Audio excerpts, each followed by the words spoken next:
Olá, estamos aqui para mais uma aula da Escolha Educação, agora no canal Escolha Humanas. Fazia um tempo que eu não gravava, a vida tá difícil aí fazendo a transposição do outro canal, né? Parece que estou falando de Rio, né? Transposição do canal para essa nova versão que a gente separa as aulas de humanas das nossas lives e tal. Estamos aprendendo, né, gente? Aí é um bando de professor tudo junto aí, tentando ajudar a galera.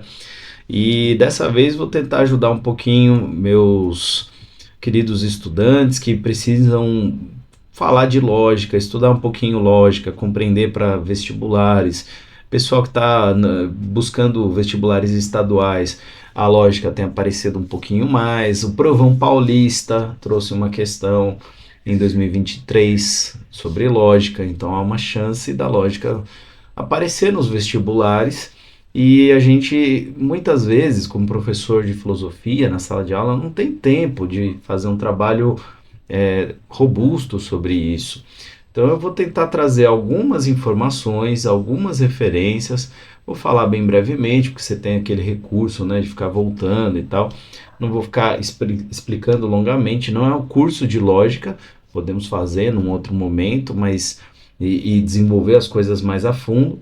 E eu vou usar uma referência aqui de um livro didático usado para dar aulas para ensino médio, tá?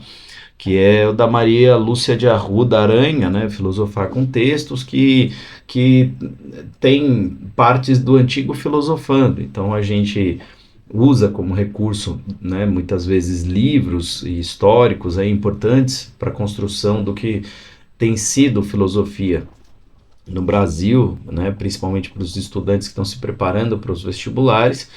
E lógica, de modo geral, é bem complicado, porque como é que você explica para o aluno uma aula por semana?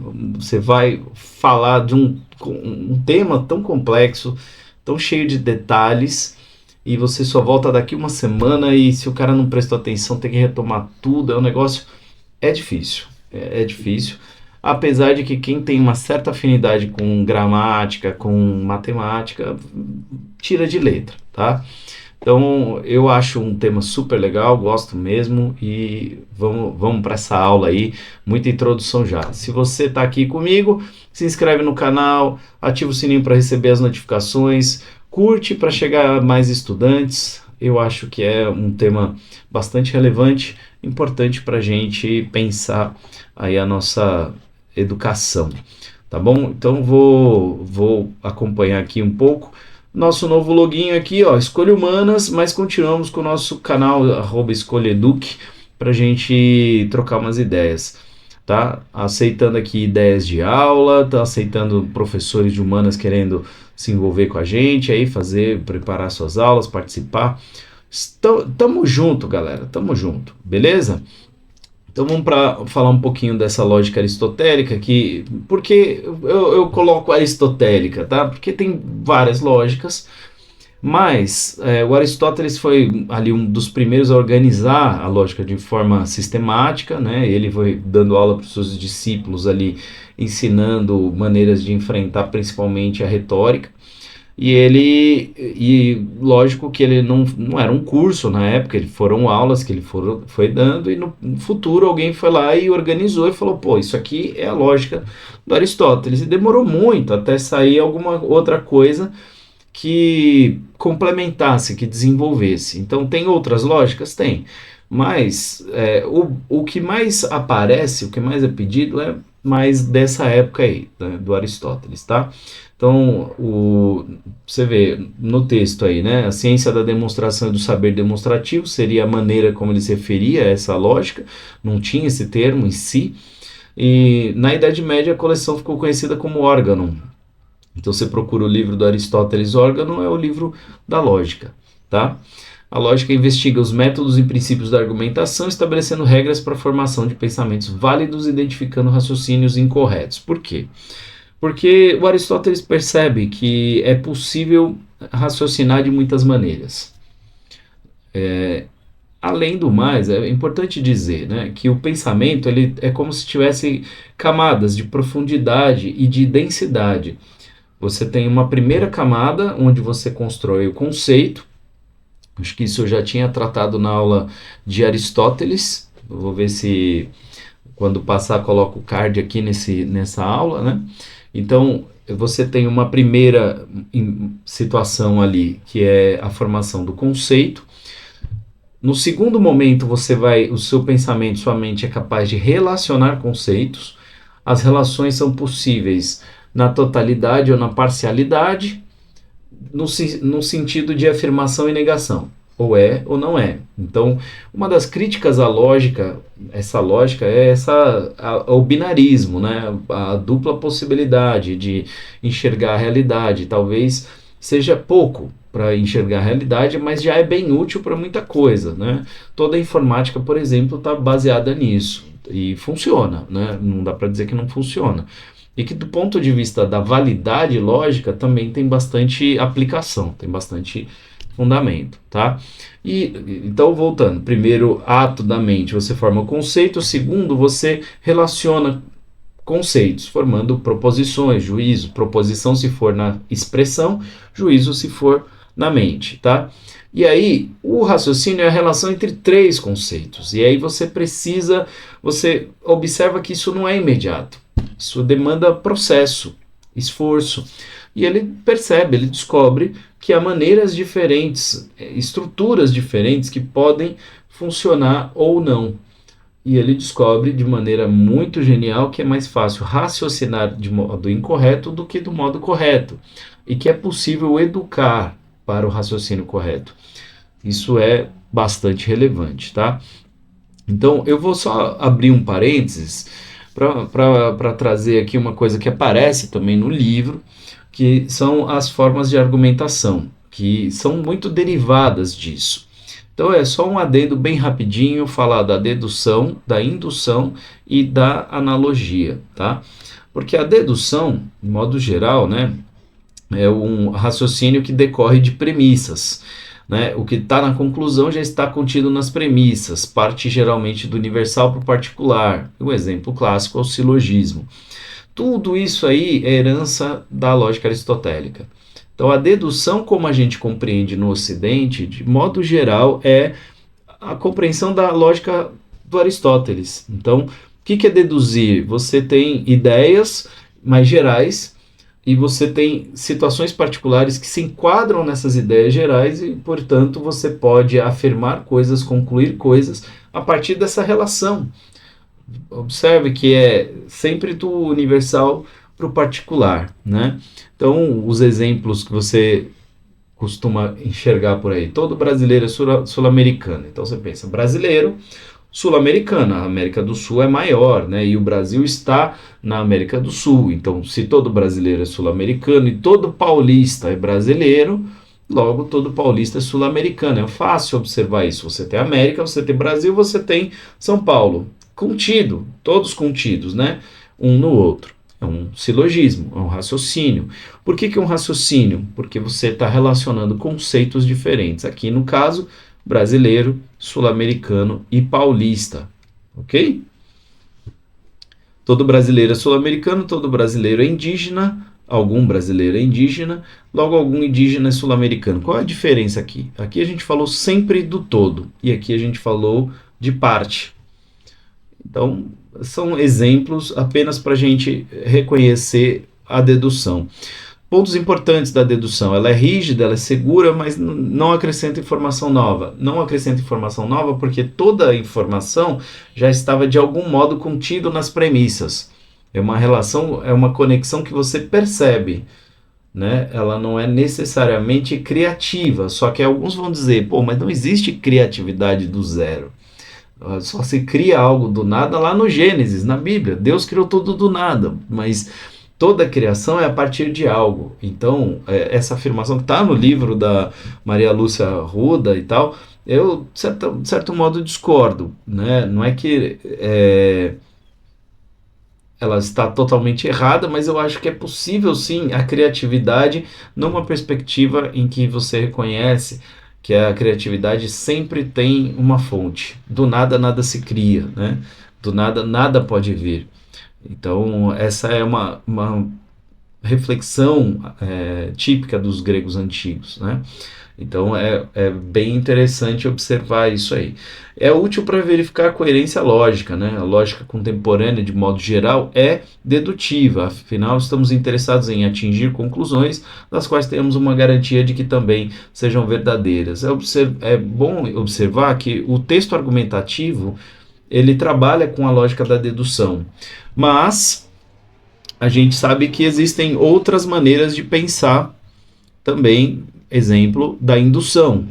O raciocínio que parte de casos particulares para uma conclusão geral. Você força a realidade a dar uma resposta.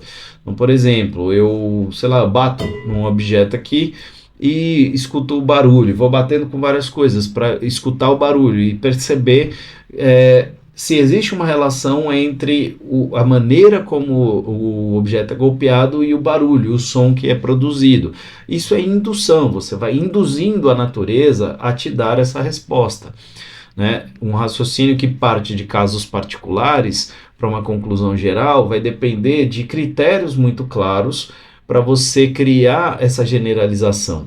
Porque é difícil generalizar se você parte de uma experiência individual e única. Aí soa falacioso, soa errado, equivocado, né? Inclusive preciso falar um pouco depois sobre as falácias, tá? Então, não oferece uma certeza absoluta, mas uma probabilidade, e à medida que a gente vai criando lá durante os séculos XVI, XVII, XVIII, XIX, metodologias para construir as ciências que a gente conhece hoje, a indução ganhou uma relevância ainda maior, porque existem metodologias que dão certificação de que determinadas teorias não são só teorias, né? Não são teorias provadas, não são teorias no sentido só hipotético, são teorias com probabilidade, com a prova, com a possibilidade de prova, daí vem probabilidade, né? Você tem condições de provar que isso funciona, tá? Então, existem dois tipos de indução, uma indução que é completa e outra que é incompleta. A completa analisa todos os elementos, né? Todos os sentidos têm um órgão corpóreo. Então, você tem os 5 sentidos, você tem os órgãos, você está falando de um sisteminha completo. Então, você tem, por meio dessa experiência particular de cada órgão, eu tenho o ouvido, né, a orelha, eu tenho o nariz, e está atrelado ao sentido do olfato, atrelado ao sentido da audição. Então, é uma generalização válida. Indução incompleta, aí você tem parte dos dados e você provavelmente não vai ter todos os dados. Então, digamos que você tenha a possibilidade de cadastrar todos os brasileiros. Todos, sem exceção. Você tem o CPF de todos os brasileiros e conseguiu, nasceu a criança, agora no minuto seguinte já tem o CPF dessa criança. Aí você tem dado suficiente para fazer induções completas, né? Fazendo a pesquisa sobre aquele universo de dados. Agora, se você vai fazer uma pesquisa eleitoral, você pega uma porção, você pega uma parte dos eleitores e faz a projeção. Tem métodos para fazer isso com qualidade. Então, a indução incompleta analisa apenas alguns elementos. Por exemplo, alguns metais dilatam ao aquecer, você supõe que todo metal dilata de alguma maneira, se dilata. Tá. Bom, exemplo, diversos metais dilataram-se quando aquecidos, é o mesmo que estava na outra tela, né? Pesquisas eleitorais é o outro exemplo, né? Parte-se de uma amostra para prever o comportamento do conjunto, tá? É importante para uma ciência experimental e é usado em previsões estatísticas. Indução é super importante, não é falacioso. A gente pode incorrer em falácia se usar errado, mas a mesma coisa acontece com dedução. É possível deduzir equivocadamente se você não seguir certas regras, que são as regras que a gente vai analisar um pouco aqui, tá? Analogia. Analogia é bem legal, é um raciocínio por semelhança que compara objetos ou situações diferentes para inferir uma conclusão, mas tem um detalhe. É análogo, tem analogia quando tem semelhança em parte e diferença em parte, porque se não tem semelhança e dessemelhança, é o mesmo. Então, só é análogo se tiver alguma semelhança e uma dessemelhança. É uma indução parcial e tem, de certo modo, um caráter provável, não necessário, tá? exemplos, né, de analogias que as pessoas poderiam fazer. Paulo sarou com esse remédio, João também deve sarar com o mesmo remédio. A gente faz isso o tempo todo, né? Ah, esse remédio foi ótimo para mim, então esse remédio é muito bom para a maior parte dos meus pacientes. Então, eu vou receitar e vamos ver o que acontece. Se não der, a gente tenta outro, mas esse aqui é muito bom para a maioria. Vamos ver se funciona com você. Analogia. Você não tem certeza daquilo, né? Você compara quadros muito semelhantes e tal. Ah, mas o médico faz analogia? Sim, e tudo bem. E tudo bem. Não estou criticando. Ah, mas ele tem dados, por isso, tá vendo? Tem uma indução aqui, ele tem dados que dão a semelhança, mas são pessoas, são organismos diferentes, né? E aí a gente sabe que as pessoas têm o que a gente chama de particularidade, idiosincrasias, né? Outro ponto aqui, li um bom livro do Graciliano Ramos, logo outro livro desse autor deve ser igualmente bom. A gente faz muito isso. Adoro filme de tal cara, de tal diretor, vou ver esse aqui porque deve ser bom. A gente faz, né? O caso também das jurisprudências aqui no exemplo 3, tá? E aqui, né, um caso científico, Alexander Fleming, né, observou que o bolor destruía bactérias e concluiu que poderia ser usado como remédio, um raciocínio por analogia, e a gente pode afirmar que existe uma semelhança, quando existe uma semelhança relevante, né, a gente tem uma analogia forte, mas quando a comparação se baseia em detalhes irrelevantes, a gente tem uma analogia fraca, né? O exemplo de uma analogia forte, testes em cobaias aplicados a humanos, né? A gente sabe que funciona em certos organismos que são parecidos, não iguais, mas parecidos. E no caso, uma analogia fraca, por exemplo, escolher uma geladeira só pela cor. Não, geladeira boa é geladeira branca. Não faz sentido. Feito esse parênteses da dedução, da indução e da analogia, voltamos para os conceitos típicos da lógica, tá? Na lógica a gente tem alguns conceitos que são muito importantes, fazem parte do contexto, da compreensão do que é lógica. Então, termo, proposição, argumentação, inferência, silogismo, premissa, são alguns que a gente vai falar aqui, tá? Eu vou retomando, tá? Mas aqui a gente tem uma coisa bastante importante no pensamento do Aristóteles, que é a diferença entre o que é pensado e o que é dito. Quem faz essa análise mais claramente é Tomás de Aquino, mas já tem de forma embrionária isso lá, que você forma na sua mente conceito, quando você expressa, você formula o termo. O termo é o conceito quando palavra ou expressão, quando apresentado na forma de palavra, ou quando apresentado na forma de expressão, ou quando descrito conceitualmente, tá? Isso aí é termo, beleza?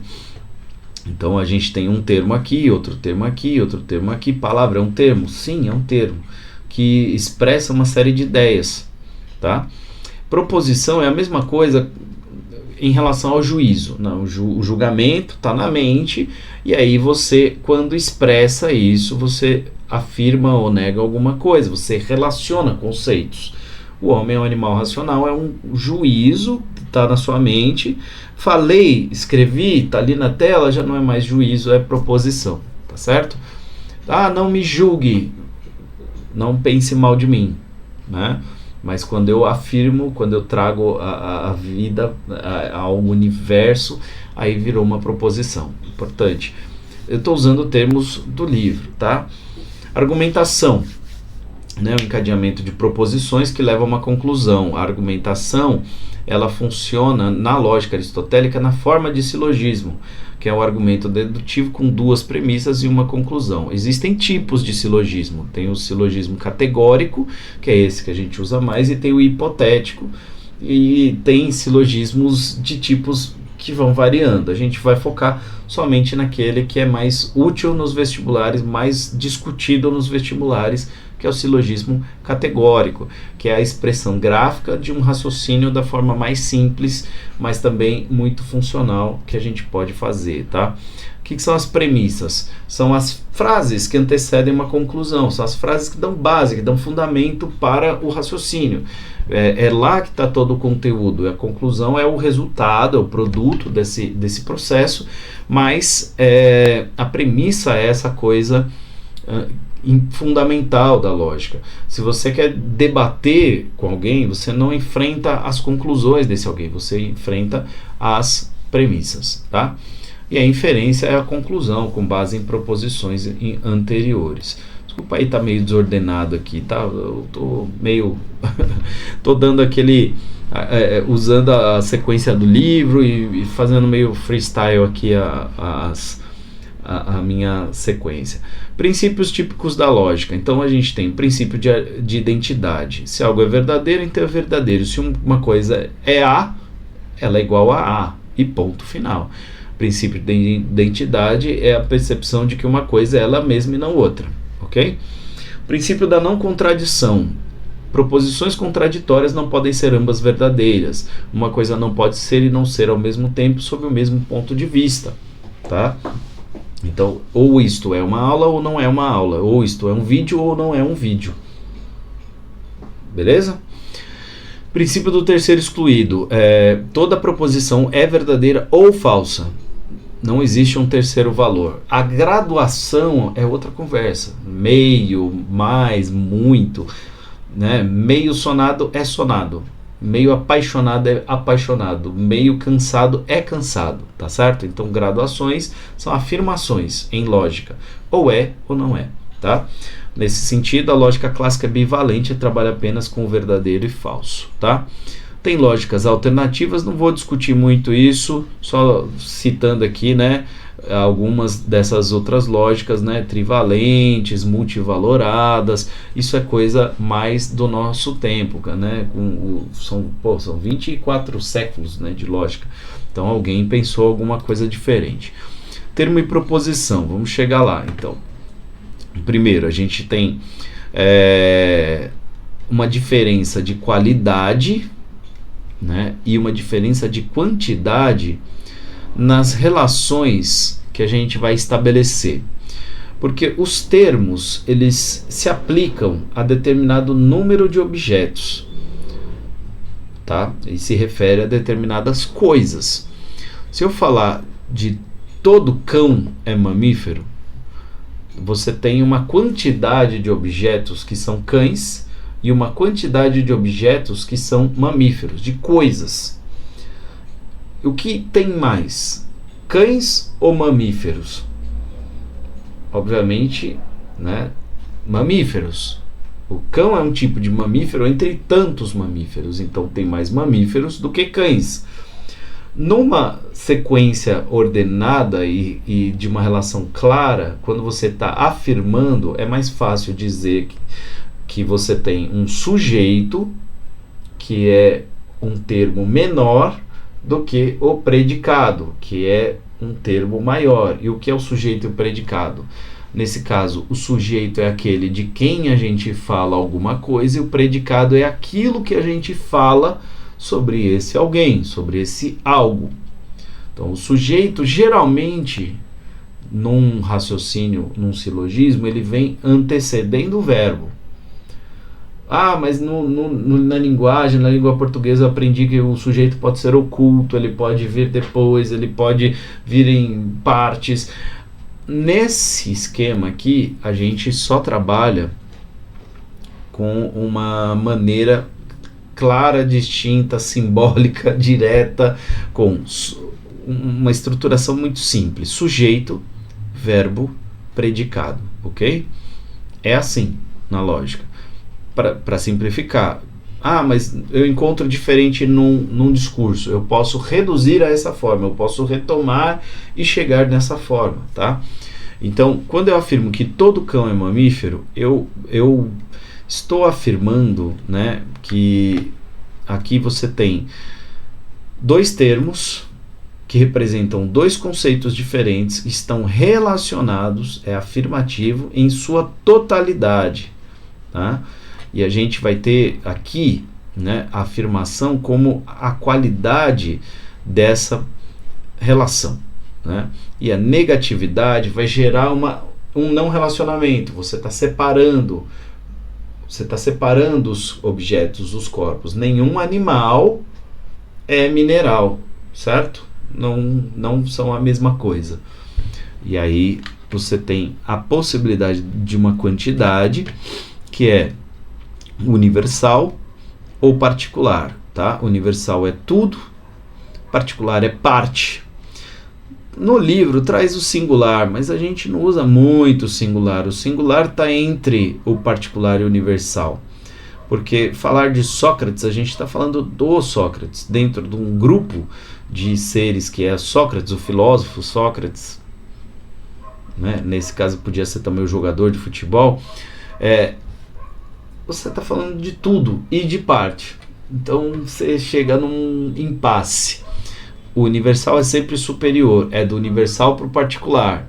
Então, você tem claramente, ele é menor do que o todo, tá? Mas você tem a possibilidade de afirmar ou negar tudo, de afirmar ou negar parte, de negar ou afirmar sobre o indivíduo singular, tá? Então, a extensão dos termos representa a amplitude do termo, que pode ser total ou particular aqui. Bom, diagrama de Euler ajuda a gente a entender um pouco melhor essas relações, tá? É só para a gente entender que a gente faz essa teoriazinha do conjunto. Peguei aqui algumas páginas do livro, não tá boa foto, ó, celularzão aqui, perdão por isso aí, mas é isso.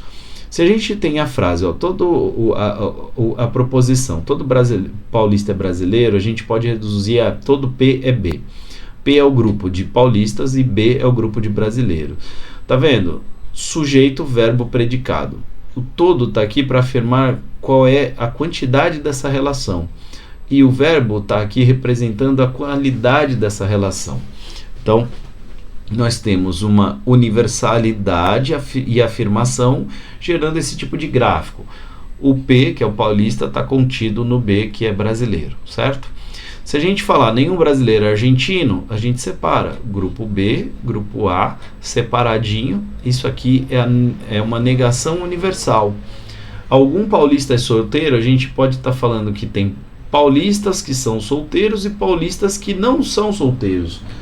Algum é, então eu estou afirmando sobre aqueles que são. Eu posso afirmar algum não é, alguma mulher não é jovem. Tem mulheres, algumas são jovens, outras não. Tá? Então eu estou afirmando algo sobre um grupo, mas que não é jovem. Então nesse caso, você tem um universo de seres jovens.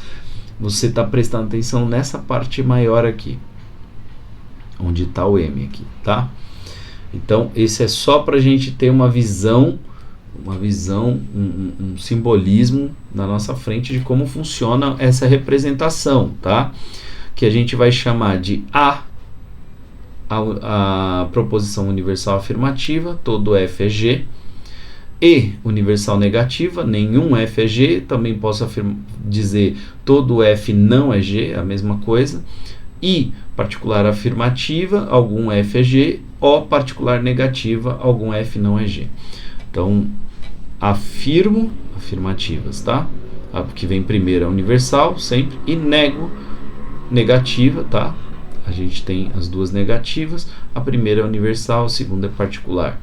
Por que quadrado de oposições, né? Porque o quadrado de oposições é isso aqui, tá? Peguei do livro, ali, fazendo a referência. No final depois eu ponho o livrinho, né? Então eu tenho aqui todo F é G. Lembra que eu chamei de A? Universal afirmativa. A. Essa afirmação aqui, ela é contrária a E. Nenhum F é G. E ela tem uma subalterna que é algum F é G, porque nesse caso, se todo F é G, algum F é G. Mas eu não posso dizer o contrário. Se algum F é G, eu não posso ter. Se eu tenho certeza que algum F é G, eu não tenho certeza de que todo F é G. Mas se eu tenho certeza que todo F é G, é verdadeiro isso, então essa aqui é verdadeira. Mas de baixo para cima não é uma necessidade. Acontece a mesma coisa entre a universal negativa e a particular negativa. Se nenhum F é G, algum F não é G. Mas se algum F não é G, com certeza isso aqui Não necessariamente nenhum F é G. É uma possibilidade apenas, por isso subalternas. Há a possibilidade das contraditoriedades. Se todo F é G, é contraditório que algum F não seja G. Se nenhum F é G, é contraditório que algum F seja G. Ok? E as subcontrárias, porque se algum F é G, algum F não é G. Pode ser, quer dizer, perdão, né? Se algum F é G, pode ser que algum F não seja G, não é uma certeza. E a mesma coisa o contrário, não tem certezas aqui, tá? Aqui a gente vê um exemplo, perdão, a gente vê aqui uma descrição maior. As contrárias não podem ser ambas verdadeiras, mas podem ser falsas, né? As contrárias, né? Elas podem ser ambas falsas. Não podem ser ambas falsas, mas podem ser verdadeiras, as subcontrárias, né? Aqui. A verdade se transmite de cima para baixo, subalternas. Não podem ser ambas verdadeiras nem ambas falsas no caso das contraditórias, tá? Se todo F é G, algum F não é G. Se algum F não é G, né? Não pode ser todo F como G. Então, esse quadrado das oposições, o que importa aqui? Saber, eu vou ficar falando e confundir você? Não.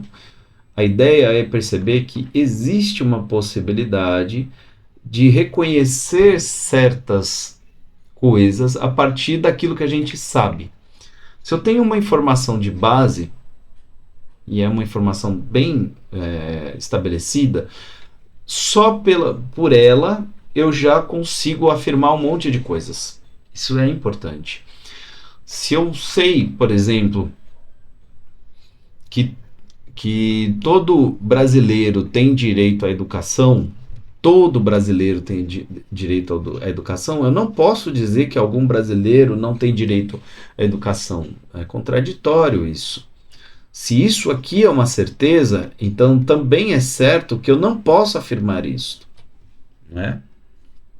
Então, a gente tem que buscar informações seguras para ser base dos nossos raciocínios. Essa é uma das grandes vantagens da lógica, e é isso que torna a lógica relevante para o nosso momento. Em época de fake news, a gente precisa verificar a premissa, a gente precisa verificar a fonte, a base, as referências para as conclusões. Porque às vezes a conclusão parece verdadeira e não é. Às vezes ela pode ser verdadeira e o caminho é perigosamente errado, né? Então a gente tem que tomar cuidado com as coisas, com os raciocínios, né? Então o silogismo ele tenta construir, né, um processo em que você relaciona três conceitos em duas premissas. No exemplo aqui você teria o conceito C, o conceito B e o conceito D. Se nenhum C é B, perdão, tem o C e o B aqui, e todos os D são C, nenhum D é B, certo? Porque o D está contido em C, o diagrama fica desse jeito, e aqui você tem um raciocínio, tá? O que você percebeu? Precisa de um termo mediador, que no caso aqui é C. Por que ele é mediador? Ele aparece duas vezes na premissa, na primeira e na segunda premissa, e não aparece na conclusão. Precisa de um termo maior, que é aquele que vai ser um predicado na conclusão, porque ele vai terminar sendo aquele que vai aparecer depois do verbo na conclusão. Nesse caso que você tem uma negação, você não precisa que ele seja formalmente maior, mas você tem ele aí estabelecido. E o termo menor você tem aqui o sujeito da conclusão. Você está vendo uma coisa aqui que eu estou apresentando para você que tem muito detalhezinho. Isso você não aprende em 10 minutos, você não aprende sem exercício, você não aprende sem ficar tirando dúvidas. Então, eu não vou avançar muito, porque isso aqui é para mostrar que isso existe, tá? E como isso aparece, às vezes, nos vestibulares. Há uma possibilidade de cada proposição ser verdadeira ou falsa. tá? Porque uma coisa é o raciocínio estar bem organizado. Outra coisa é que esta afirmação, que essa proposição seja verdadeira, que esta seja verdadeira e que esta seja verdadeira. Se as premissas são verdadeiras, a probabilidade da conclusão ser verdadeira é maior. Você pode organizar muito bem, mas não estar falando a verdade. São coisas diferentes. Verdade e validade são coisas diferentes, ok? Então, os argumentos podem ser válidos ou inválidos, e a validade está na forma lógica, não no conteúdo da premissa, e a verdade vai depender da adequação entre o que está sendo dito e a realidade, entre a paridade, a realidade, a verificação entre o que você está dizendo, daí a palavra verdade, você verifica se o que você está dizendo confere, bate com a realidade, tá? Um argumento pode ser válido e não ser verdadeiro. Exemplo, todos os cães são mamíferos, todos os gatos são mamíferos. Ambas premissas verdadeiras, ok? Cães são mamíferos, gatos são mamíferos. Logo, todos os gatos são cães? Não. Você tem premissas verdadeiras e uma conclusão falsa. Tá? Argumento inválido com erro formal. Todos os homens são louros, Pedro é homem, Pedro é louro. Primeira premissa falsa, segunda verdadeira. Pode, né? A gente sabe que Pedro é homem, mas todos os homens são louros? Não, né? Argumento válido formalmente, porque está organizado certo, mas é uma falácia material porque a premissa aqui, uma delas é falsa. Exemplo 3, todo inseto é invertebrado, logo todo inseto tem 6 patas, é hexápode, né? Logo todo hexápode é invertebrado. Premissas verdadeiras, conclusão inválida, erro na inferência. Por quê? Né? A gente tem todo hexápode é invertebrado, tem alguns hexápodes que não são invertebrados, né? A gente tem essa possibilidade na realidade, tá? Vamos em frente. O silogismo tem algumas regras, dificilmente você vai decorar isso aqui, né? Você é um estudante médio do ensino médio, você não decora essas coisas, mas algumas coisas dá para a gente perceber. Um silogismo bem feito tem 3 termos, termo médio, maior e menor.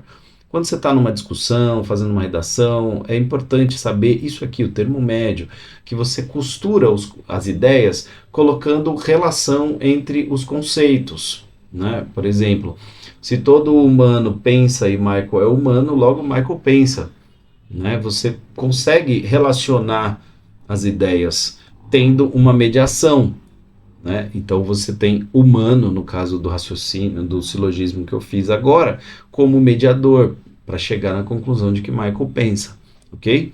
Duas premissas negativas não produzem conclusão. Você nega, não tem relação. Lembra que o raciocínio é para estabelecer alguma relação, então tem que ter algum tipo de afirmação. Você ficar negando somente, você não chega a lugar nenhum. Premissas particulares não produzem conclusão. Você tem que ter alguma universalidade. Lembra que a dedução vem do universal para o particular. O termo médio nunca aparece na conclusão. O termo médio deve ser universal em pelo menos uma premissa. Nenhum termo pode ser universal na conclusão se não for universal em uma premissa. Você não pode tornar universal, né, quando parte da premissa. Então, a premissa ela pode ser universal e a conclusão ser particular ou singular. Mas você não pode fazer o contrário, ter singulares e particulares e concluir algo universal. Isso seria indução e não dedução, e não faz parte do processo do silogismo, tá? Duas premissas afirmativas não podem gerar conclusão negativa. E a conclusão acompanha sempre a premissa mais fraca, né? Se houver premissa negativa, será negativa, se tiver particular, será particular. São os princípios, tá? Aqui daqueles exemplos, né? Vou tirar isso aqui. Então, vamos falar aqui das nossas questões. Então, veja, o Nesp 2025, o EMA, que é Estadual do Maranhão 2024, o Nesp 2022, tá? Peguei 3 questõezinhas, tem uma do Provão Paulista, recente, 2023 também, eu achei ela muito boa, então não quis colocar, mas vejam, aqui as questões. Vamos falar um pouquinho sobre elas. Veja o que interessa aqui. A obra órgão constitui o primeiro estudo amplo da disciplina lógica, embora falte essa palavra para designá-la. No início de Analíticos, Aristóteles define a disciplina que se prepara para investigar como ciência da demonstração e do saber demonstrativo. Distingue dois tipos de discurso, dialético e demonstrativo. O primeiro parte do problemático e do provável e termina necessariamente no provável. O segundo parte do verdadeiro e termina no verdadeiro. Né? O primeiro é o dialético e o segundo é o demonstrativo. E o demonstrativo é aquele que ele trabalha, né? Da lógica. Dicionário de Filosofia da Baiana, tá? Texto 2. No livro 1, capítulo 1 de sua obra Primeiros Analíticos, Aristóteles define o que é um silogismo perfeito. Silogismo é um argumento no qual, colocadas certas coisas, outra distinta das estabelecidas decorre necessariamente, porque essas coisas são o caso. Por que essas coisas são o caso? Quero dizer decorrer em virtude delas. Por decorrer em virtude delas, quero dizer não carecer de nenhum termo externo para que o necessário venha a ser o caso. Tá? Nos textos 1 e 2 está apresentada uma das principais contribuições de Aristóteles para a história da filosofia. Tal contribuição refere-se à estruturação do conhecimento dedutivo. Falamos tanto aqui da dedução. Vejo as chaves de leitura que eu tentei trazer ao longo dessa aula para você poder reconhecer uma questão como essa. Né? E vamos deixar essa A aqui como provável, tá? B, ao método de classificação sistemática. Que classificação sistemática, né? Sistemática de quem, do que, de que tipo de sistema? Não é, né?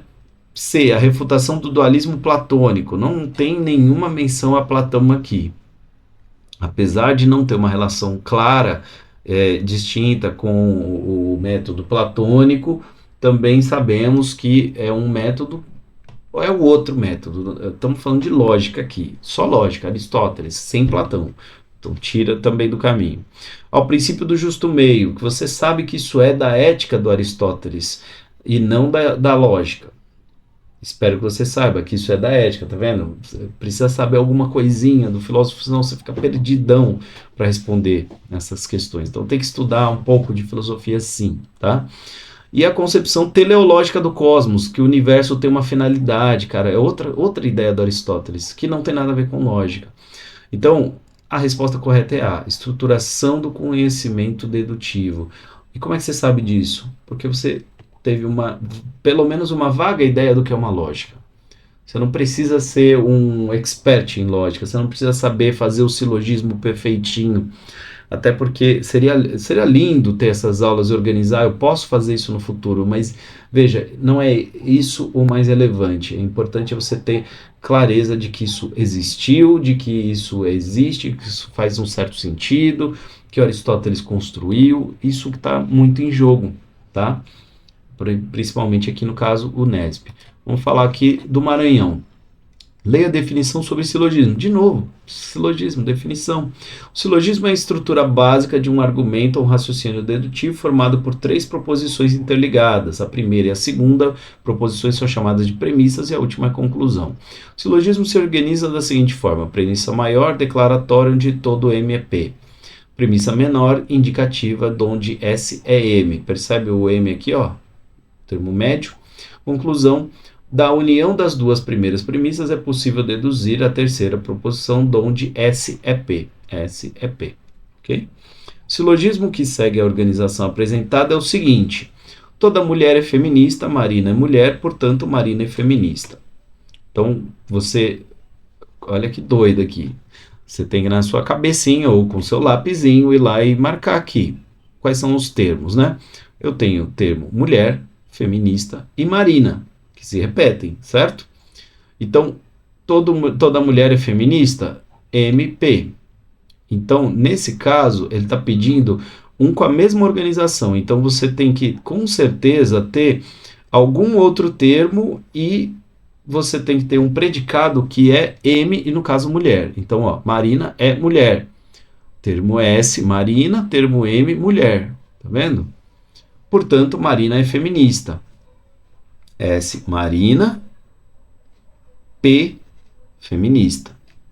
Marina é feminista. ok? Se as mulheres são feministas, se Maria é mulher, logo Maria é feminista. Cara, aqui esse se é de lógica hipotética, silogismo hipotético. Se é hipótese. E aí não é isso que está posto aqui, né? Declaratória. Todo MP, tá vendo? Toda mulher é feminista. SM, né? Já, tá vendo? Tem a mesma estrutura o A. Então a gente já sabe aqui que é o A. Só vou desmontar os outros, tá? Então o B não é porque tá numa lógica hipotética. A gente não usou se em momento nenhum. Em outro momento eu posso falar de lógica hipotética.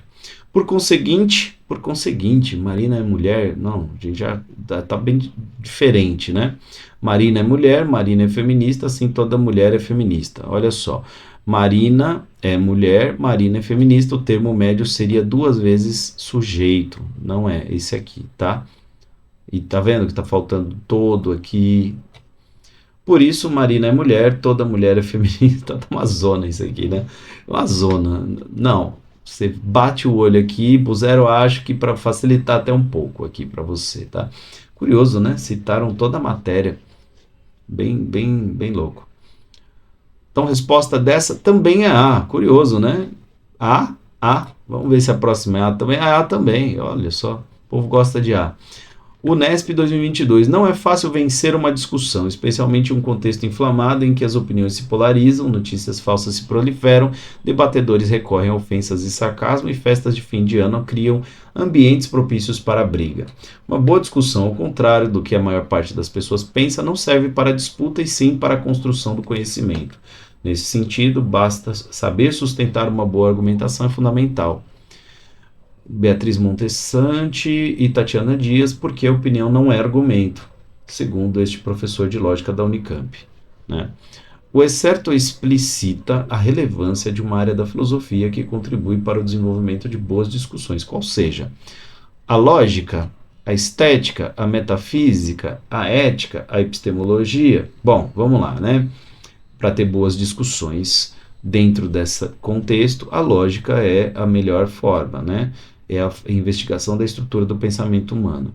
Estética é a investigação do uso de imagens ao longo da história. Isso é bom, tem valor, mas não é sobre isso. Metafísica, o entendimento das qualidades do ser, não, está viajando, né? É filosofia da filosofia da filosofia. Ética é a compreensão dos modos de agir. É lógico que é bom ter conhecimento de ética para ter boas discussões, mas aqui a gente está falando mais sobre a forma de discutir, né? E não do conteúdo. Daí que nem ética, nem epistemologia, nem estética, nem metafísica, que são mais conteúdos, enquanto a lógica é a forma, né? A verificação da natureza do conhecimento, tá? Bom, gente, eu sei que é uma aula difícil, talvez tenha sido um pouco denso, mas é com carinho, você vê a dificuldade, ó, deu o tempo de uma aula, 1 hora aula. É difícil traduzir esse tipo de conteúdo em aulas. E eu entendo meus colegas de sala de aula. Então, essa aula é um reforço somente, tenta dar uma ajuda, trazer algumas ideias. Se não ficou claro, por favor, comenta aí para que eu retome isso, né? Para não ficar também tão cansativo, vou dar uma parada aqui. Estou seguindo uma lógica de um livro didático do ensino médio, tentando seguir o que ele traz, e veja, tem lacunas, um monte de lacunas, é assim mesmo que os livros estão trazendo, não é uma crítica ao livro em si, mas a forma como é complicado trazer, mas veja, tem uma importância, tem um momento histórico em que demanda muito isso, a gente precisa falar sobre conhecimento válido, sobre argumentação, sobre estruturação do argumento. Isso é importante, tá bom? Então, se você chegou até aqui, se inscreve, curte, comenta aí para a gente saber como é que foi essa aula. Aquele abraço, até a próxima. Escolha Humanas, falou!